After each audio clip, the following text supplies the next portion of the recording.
Bonjour et bienvenue dans Face à Face. Face à vous et face à moi, Antoine Jacquenoux. Bonjour. Bonjour. Vous êtes le vice-président des jeunes PDC vaudois. Vous avez aussi une fonction au niveau national, on en parlera d'ici quelques instants. J'aimerais d'abord comprendre, vous êtes jeune et PDC. Vous comprenez que dans tout esprit, ça ne va pas forcément de soi. Le PDC qui prône pas forcément des valeurs qui peuvent sembler très jeunes vues de l'extérieur. Expliquez-nous pourquoi est-ce qu'il n'y a pas de contradiction entre le fait d'être jeune et PDC. Alors, je vais répondre comme tout politicien, je vais répondre une partie à la question et je vais un peu l'élucider. Allez-y. Je vais commencer déjà par dire qu'il existe des jeunesses de partis dans tous les grands partis gouvernementaux. Évidemment. Que ce soit le PS, que ce soit... Mais vous comprenez etc. que ça choque moins d'avoir des jeunes socialistes, par exemple, que des jeunes PDC, c'est vu de vrai. l'extérieur. Tout à fait, c'est vrai. D'être PDC, ça veut dire aussi de prôner une certaine continuité, non pas dans le conservatisme, mais dans un progressisme contrôlé, on va dire. D'accord. Donc si vous devez aller manifester, vous allez crier « tout va bien, ne changeons pas grand-chose » en fait. Non, je crois que le principe même du PDC, c'est de savoir là où on a besoin de lui, anticiper les besoins et non pas de prôner un centre qui serait soit de temps en temps à gauche, soit de temps en temps à droite. Le PDC doit pouvoir exprimer des positions qui sont clairement liées à la problématique actuelle. Vous avez quel âge, vous? Je vais avoir 30 ans. Et donc, depuis quel âge vous vous sentez PDC? Je me sens PDC depuis environ 6-7 ans maintenant, donc ça fait depuis que j'ai 26 ans à peu près. Et à ce moment-là, ça vous semble logique de vous engager pour le PDC? Racontez-nous pourquoi quand même. Alors c'est très simple, mon ami a fait une académie d'été auprès de la Fondation Suisse d'études et le jeu de rôle consistait à choisir son parti pour la représentation. Et elle m'a dit, voilà, je vais étudier deux possibilités, soit l'UDC, soit le PDC, étudie-moi les deux. Finalement, elle a choisi de représenter l'UDC pour le jeu de rôle, je vous rassure, elle n'y est pas. Par contre, ce qui s'est avéré, c'est qu'en lisant les textes, je me suis laissé prendre au jeu par les positions du PDC qui étaient proposées en fait dans le descriptif du parti. Et l'histoire d'amour a commencé avec ce parti tout simplement en allant au MAD en 2007. Donc la boîte de nuit, c'est ça? La boîte de nuit, exactement. Lausannoise. Oui, l'ancien président du PDC Lausanne avait organisé une sortie au MAD pour marquer la présentation des candidats aux élections fédérales. Aux élections fédérales, oui, exactement. De 2007. Et donc, une chose qui ne s'est pas reproduite depuis, c'est-à-dire qu'on évite d'aller forcément depuis dans le cœur lausannois qui est quand même assez problématique. Ça vous fait tellement peur que vous n'y allez même pas pour un meeting, c'est ça que vous nous dites? Non, c'est que simplement aujourd'hui, les boîtes de nuit ne sont pas très intéressées par le fait que l'on vienne avec des banderoles politiques. Et je crois que ça soit pour tous les partis d'ailleurs. Mais vous vous êtes fait avoir alors. Vous vous êtes dit, c'est super, le PDC va toujours au MAD, et puis depuis, plus rien du tout. Bah non, depuis on a d'autres activités qui sont même plus intéressantes. D'accord. Enfin, sans critiquer le MAD bien sûr. Ouais, bon, parti démocrate, chrétien. Oui. Ce chrétien-là, il pose problème parfois, il pose question en tout cas, on se demande si vraiment il a encore du sens. Quel est votre avis de jeune dans ce parti? Est-ce que le C pour vous est très important, le C de chrétien? Alors, je ne cacherai pas qu'au sein du PDC, que ce soit au PDC Suisse ou au PDC Vaud, et même à l'intérieur du JDC, nous avons des positions assez tranchées sur la question du terme de C chrétien. Il faut quand même rappeler que le PDC est un parti laïque depuis 1971, que nous défendons les valeurs judéo-chrétiennes de l'Europe et que nous estimons qu'il n'est pas choquant de parler de démocratie chrétienne lorsque le premier article de la Constitution commence par « Au nom de Dieu Tout-Puissant ». C'est pas choquant, c'est vrai, mais vous êtes responsable notamment du marketing pour le JDC. Est-ce que vraiment chrétien aujourd'hui, c'est un bon terme pour le marketing? Alors non, dans le sens où il faut pouvoir... Je reprendrai l'émission présentée par Pujada sur France 2. Il faut savoir associer la parole aux actes.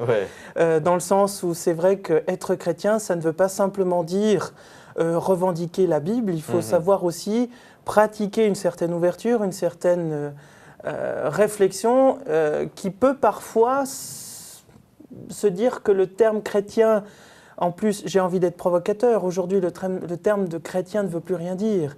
Vous voyez encore que depuis quasiment la mise en place des évangiles, le christianisme a été confronté à des guerres de religion jusqu'à aller à la réforme au XVIe siècle. Et aujourd'hui, on voit bien que dans le monde catholique, les églises se vident, dans le monde protestant c'est pareil. La plupart des gens vivent une foi personnelle qui n'a plus à être confrontée dans le milieu politique. Même les églises aujourd'hui revendiquent finalement pas cette... comment dirais-je, ce droit exclusif au terme de christianisme. Ils aimeraient que la politique oublie un petit peu le parti chrétien, le côté chrétien, que ça soit pour le parti évangélique ou bien pour l'Union démocratique fédérale, qui est aussi un parti rattaché aux valeurs chrétiennes. Ouais, bon, en tout cas, ce qui est sûr, c'est que ce terme chrétien, c'est pas votre force principale. Par contre, ça pourrait presque devenir votre handicap. Je pense à la loi sur l'asile, par exemple. D'accord. Et la loi sur l'asile, c'est vrai que c'est un débat qui a cours en ce moment, Tout à fait. dans le PDC notamment, parce que je crois qu'il y a différentes opinions dans le PDC. Darbelay, lui, défend la révision de la loi sur l'asile, et puis certains lui opposent que c'est pas très chrétien, parce que justement, la révision sur la loi sur l'asile, elle est un peu plus stricte que la loi actuelle. Alors, il faut savoir une chose, pour schématiser rapidement la question de l'asile au sein du PDC suisse.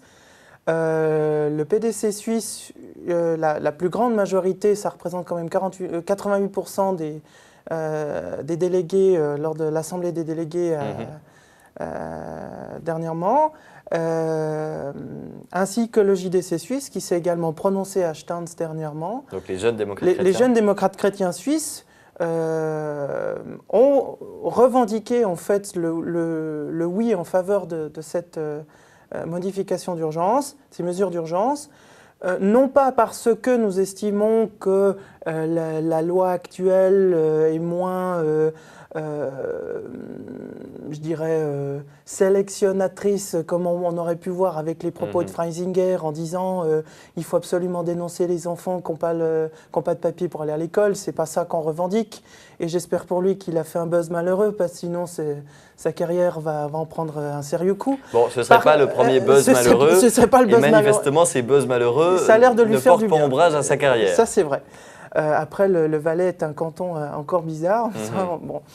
Et ce qu'il faut savoir chez nous, c'est que nous avons effectivement des divergences, notamment sur le fait que nous estimons actuellement que les mesures en place pour traiter les problèmes de l'asile, notamment au niveau du recrutement, au niveau de l'accueil même de ces personnes qui sont des requérants, pose problème. Et nous sommes une grosse majorité, au sein même du JDC suisse, et mon propre parti cantonal sait que j'ai voté, je recommande de voter oui pour l'asile, bien que le PDC vaut, le JDC vaut, recommande le non. Donc là, il y a une totale transparence par rapport à ça. Mais sur la question de chrétien, j'entends ces positions, mais sur la question de chrétien, quand on est chrétien, que c'est dans le nom de son parti, on devrait finalement accueillir tout le monde qui est en situation de détresse. Il y a un problème de ce côté-là. C'est très facile d'accueillir les gens et ensuite de les laisser, je vais dire un terme provocateur, moisir pendant des mois sans leur donner un statut clair. Bon, ils risqueront toujours moins que dans leur pays. Tout à fait. Mais je trouve aussi pas très respectueux au terme de ce qu'on appelle les valeurs chrétiennes, de dire à une personne, vous vous êtes intégré, vous avez fait l'effort, mais maintenant, selon l'ANIDA 527B couleur vert, vous êtes expulsé parce que c'est tout simplement comme ça. Donc, moins d'admission, même moins d'expulsion, c'est ça. Ce serait peut-être votre logique. Et puis aussi, il faut savoir une chose, et ça c'est Marco Romano, notre conseiller national du Tessin, qui le revendique, et je le soutiens pour cela. Il faut aussi voir dans quelles conditions on va placer les gens actuellement. Il y a des gens qui sont placés dans des hôtels et qui n'ont même pas idée de ce que veut dire être dans un hôtel. Il y a des gens qu'on laisse moisir dans des conditions abominables dans les centres de requérants actuels qu'on ne connaît pas. Le problème de la loi aujourd'hui, c'est qu'elle demande des mesures d'urgence. Ça veut dire que ces gens, oui, malheureusement, Les parquets, il faut peut-être pas penser à Auschwitz ou à Dachau, faut peut-être pas être fou non plus. Non, c'est assez loin de ça quand même. Mais ça veut dire aussi qu'on doit apporter des conditions pour que ces personnes soient accueillies, ne soient pas instrumentalisées par les gens qui sont dans la rue ou par des gens qui sont déjà là ou qui seraient frustrés. Et puis, bon, ça c'est encore une autre question. Ça c'est une autre question. Vous parliez des valeurs chrétiennes. Je vais vous montrer une vidéo justement des valeurs chrétiennes en 2013. Regardez.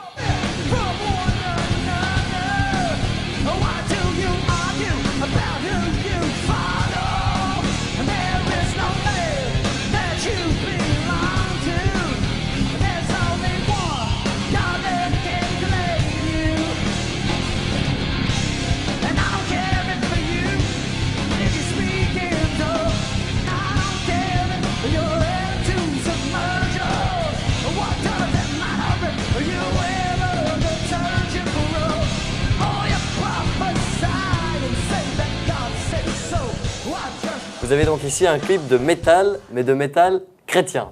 Vous avez vu? Oui, tout à fait. Vous avez vu les paroles, en deux, trois mots. Est-ce que ça, vous avez l'impression que c'est dans l'air du temps? C'est justement un moyen de vivre sa foi en 2013, dans l'air du temps? Non, j'irais même plus loin qu'eux, c'est-à-dire qu'aujourd'hui, la notion de Dieu n'existe pas. C'est-à-dire? C'est-à-dire que il y a beaucoup de gens qui réfléchissent, et même dans les cours de théologie que j'ai suivis pendant quelque temps à l'Université de Lausanne, on nous apprenait à déconstruire notre foi pour nous dire le Dieu qui nous arrange bien tous les jours, dans lequel on va placer toutes ces frustrations et ces non-réponses, quelque part, ce Dieu-là n'est pas ce Dieu que ces personnes revendiquent. Et puis, quelque part, on a créé les guerres de religion, qu'on appelle tout simplement les campagnes menées par les... je pense par exemple à Richard Cœur de Lion, etc.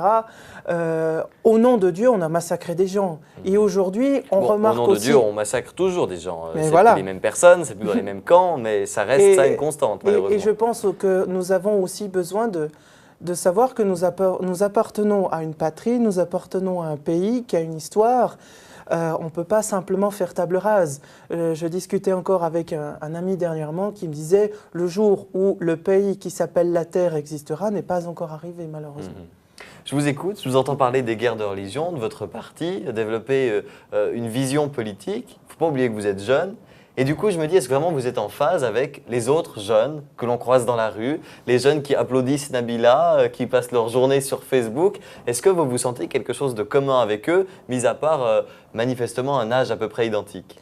Oui, j'ai un compte Facebook, j'ai un compte Twitter. Vous allez voir Nabila sur YouTube? Non, pas vraiment. D'accord. C'est pas mon genre. Par contre, c'est vrai que je reste quand même attaché à une certaine culture jeune. J'ai des amis jeunes, on sort de temps en temps en boîte. Et puis surtout que, heureusement pour nous, on ne fait pas que de politique tout le temps. Mais quand ces amis jeunes, vous leur parlez du PDC, vous leur parlez des valeurs chrétiennes, vous leur parlez guerre de religion, vous leur parlez déconstruire sa foi. Je ne parle pas de guerre de religion avec eux, c'est clair. Par contre, ce qui me revient assez souvent, je leur parlerai de n'importe quel parti, ils me disent de toute façon, voter ça ne sert à rien, entrer dans un mouvement partisan c'est has-been. Aujourd'hui, je fais de la réelle politique, c'est-à-dire que je vais au combat pour mes idées et non pas pour une étiquette politique. Et la phrase d'après, c'est « je veux changer le monde, je veux changer les choses ». Voilà, seulement on a un problème en Suisse, c'est que nous avons, un problème pour ces jeunes qui estiment qu'il faut tout changer sans rien conserver. Et notamment, on voit bien que dans certains partis politiques, le renouvellement des forces, même au sein des partis, est confronté à deux problèmes. Le problème qu'on mentionne, c'est l'absentéisme des gens au niveau des votations et des élections, notamment par ceux qui s'engagent sur des listes, mais aussi des gens qui vont voter. Et de l'autre côté, vous avez aussi une petite difficulté de la part des seniors de faire la place aux nouveaux jeunes. Dans la politique, c'est Dans la politique. Oui. Nous avons décidé de réfléchir, en fait, avec tous les partis confondus du canton de Vaud, d'essayer de comprendre, non pas ceux qui sont différents que nous, c'est-à-dire qui sont dans tel ou tel parti, c'est le droit démocratique, mais au contraire, c'est de savoir qu'est-ce qui fait que finalement, une personne qui serait dans un J quelque chose aurait moins de valeur, aurait moins d'arguments et devrait attendre son tour, c'est-à-dire d'entrer dans les paient quelque chose dans pour le avoir parti. le droit de citer. Mais bon, vous avez déjà assisté à des assemblées générales PDC, vous voyez la tête de vos électeurs, Antoine Jacquenoux. Ils n'ont pas tellement votre visage, vos électeurs. Il y en a. C'est vrai? Mais pas dans le canton. C'est pas la majorité quand même. Non, il faut reconnaître. Mais est-ce qu'alors, ces gens plus âgés, voire très âgés, qui soutiennent le PDC, est-ce que ces gens-là sont vraiment prêts à entendre un jeune de même pas 30 ans qui prétend vouloir changer le monde et avoir la même portée politique qu'un Darbelay, par exemple? Alors, on nous répondra très gentiment, nous avons l'argent, vous avez les idées, suivez-nous. Ouais. Voilà. Et ça doit être frustrant, non? C'est très frustrant parce qu'effectivement, nous avons envie de créer des choses. C'est pour ça aussi que entre le PDC suisse et le JDC suisse, il y a une règle qui existe dans le sens où les deux partis sont liés par une certaine filiation du nom. Par contre, les actions que le JDC prend par rapport au PDC sont considérées comme indépendantes. Nous avons le droit de penser différemment, nous avons le droit de l'exprimer dans la presse, nous avons le droit d'avoir nos assemblées générales, nos positions. Évidemment, on ne va pas bêtement tirer dans la corde qui nous soutient. Ce serait un petit peu dommage. Surtout si vous espérez un jour rejoindre le PDC. Il faut aussi clair, parfois savoir faire quelques courbettes des fois en politique, vous le savez bien. Et je pense pour les jeunes qui veulent s'intéresser à la politique interne, celle qui ne fait pas de buzz dans les médias, celle qui ne vous fera pas élire, c'est la plus difficile, je pense. Bon, on a fait une belle petite liste de problèmes. On va essayer de trouver une solution maintenant. Ouais. Surtout une solution, à mon avis, que vous pouvez trouver. Comment intéresser aujourd'hui un jeune qui a votre âge, voire qui est un peu plus jeune, à la politique, qui se met à voter? Alors d'abord, je vais présenter ma propre expérience. Allez-y. J'ai été au MAD. Au MAD, oui. C'est ça. Mais Allons tous au MAD, oui. avant le MAD, j'ai eu la chance de faire ma maturité au gymnase cantonal de la Cité, où l'ancien doyen, Monsieur Montbaron, qui est devenu directeur du gymnase Provence, a tout de suite pris également dans le programme du gymnase diplôme, celui qui est un peu moins prestigieux par rapport à la maturité, des journées politiques, des journées débats dans lesquelles nous avions la possibilité de rencontrer les secrétaires généraux des partis, d'avoir des podiums dans lesquels des débats sont animés par des personnes. On avait aussi la possibilité de créer des débats entre nous. Donc il y avait une certaine sensibilisation à la politique. Et par la suite, l'Université de Lausanne a donné la possibilité à la FAE, qui est la Fédération des associations d'étudiants, à mon époque, d'avoir des représentants par faculté. Et petit à petit, avec les membres du bureau de la FAE, avec lesquels j'ai collaboré, on a réussi à mettre en place, non pas une représentation de faculté, mais des représentations au niveau idéologique. À défaut de parti, il y a trois grands blocs qui sont la gauche, la droite et le centre. Ouais. Et du coup, on peut, en plus culturellement, faire connaissance avec d'autres étudiants de l'Université de Lausanne, mais on a aussi déjà une première possibilité d'affirmer ses positions. Et en plus, le souhait que j'avais à l'époque, c'était de casser cette idée, tous les étudiants sont du PS ou éventuellement du POP. J'ai des amis qui étaient de droite qui n'osaient pas affirmer leur position parce qu'en gros on leur disait si tu affirmes autre chose que le PS et en plus si tu dis que tu es de l'UDC, ne reviens plus à nos sorties. Bon, il y a quand même une tendance chez les jeunes, les étudiants donc aussi, d'être un peu plus à l'extrême qu'une personne qui se serait entre guillemets assagie. Et quelque part c'est normal. Oui. Il faut tester les extrêmes. Sauf vous qui étiez directement au centre. Non, alors je vais... Vous étiez plus à droite avant. Avant, j'étais pas mal à droite, notamment parce que mon grand-oncle a été syndic de Cossonay pendant pas mal d'années. D'accord. Et il était radical à l'époque. Le PLR n'avait pas encore fait rejoindre les radicaux et les libéraux. Et vous vous êtes modéré avec les années. Et je me suis modéré notamment parce que mon parrain, qui était un radical modéré, ma mère qui était du PS, mon père qui est plus aujourd'hui de tendance popiste, ça fait un sacré mélange à la maison et du coup, je me suis dit, le PDC, c'est là où je me sens le mieux, quelque part. Voilà. Antoine Jacquenoux, dans 10 ans, si on vous reçoit de nouveau, vous ferez quoi?